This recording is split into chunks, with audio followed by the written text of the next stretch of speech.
Hello everyone, thanks for coming. Today we are going to do a review of our week 6 lecture for linear algebra. So in this week, we further studied linear transformations, some special circumstances, and then we talk about orthogonality of vectors and vector spaces. So every linear transformation between vector space can be represented by a matrix once a set of bases such is chosen. So the general rule to determine this matrix is that if we have two set of bases for V and W, and the linear transformation transforms a vector in V to a vector in W, then the jth column of the matrix is determined by the coefficients for Txj.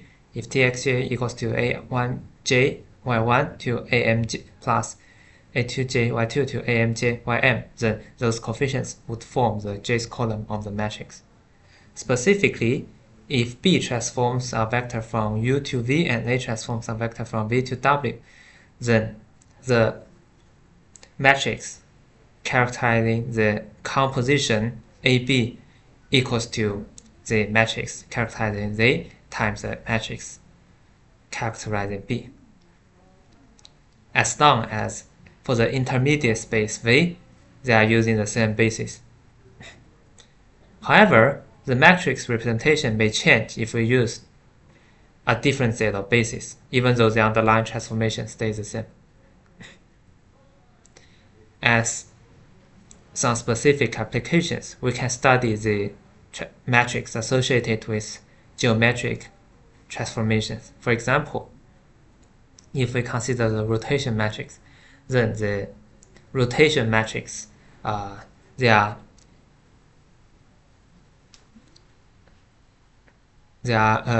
interchangeable, which means if we have q theta and q phi, then q theta times q phi equals to q theta plus phi equals to q phi q theta.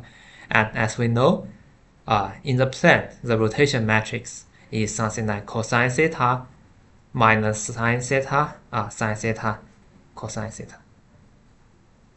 So basically, rotations commute in the plane. For projection, we may lose information through projection.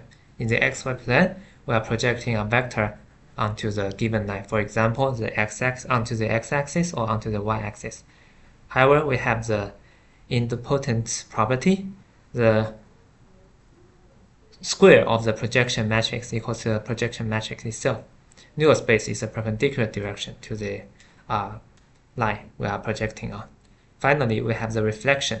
As the matrix of the reflection matrix H is 2p minus I, where I is the identity transformation and p is the projection matrix.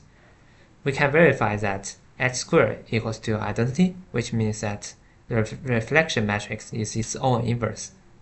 So matrices provide a complete algebraic description for linear transformations, including differentiation, integration, and all those geometric transformations. Then we talked about orthogonality between vectors and vector spaces. First of all, we introduced the length of a vector. The length of a vector is defined as the square root of the summation of square of each component in the vector. The inner product between two vectors is the summation of the product for each corresponding entries of x and y. If this inner product is 0, then we say that x is orthogonal to y.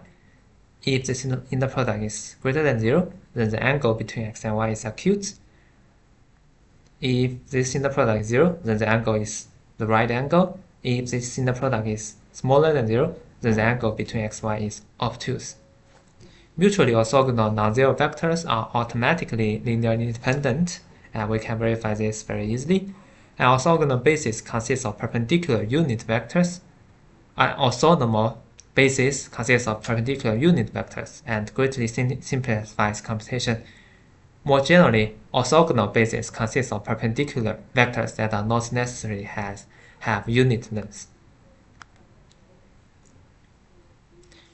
Next, we also studied orthogonal subspaces. We say that two subspaces are orthogonal if the inner product of Allen vector in V and Allen vector in W is 0. So for four fundamental subspaces that come with a matrix, the null space is orthogonal to the row space, while the left null space is orthogonal to the column space. A stronger statement is that the null space is the orthogonal space of the column space. So the null space contains all vectors orthogonal to the row space. So again, we have the dimension relationship. The rank of the matrix plus n minus r equals to n, the total number of columns. Similarly, the rank of the matrix, which is also the rank of the column space, plus the number of free variables n minus r equals to n, the number of rows in the matrix, and n minus r is actually the dimension of the null space. Therefore, each orthogonal pair not only meets at right angle but also fills the entire ambient space. So this justifies our stronger statement that the null space contains all vectors orthogonal to the row space.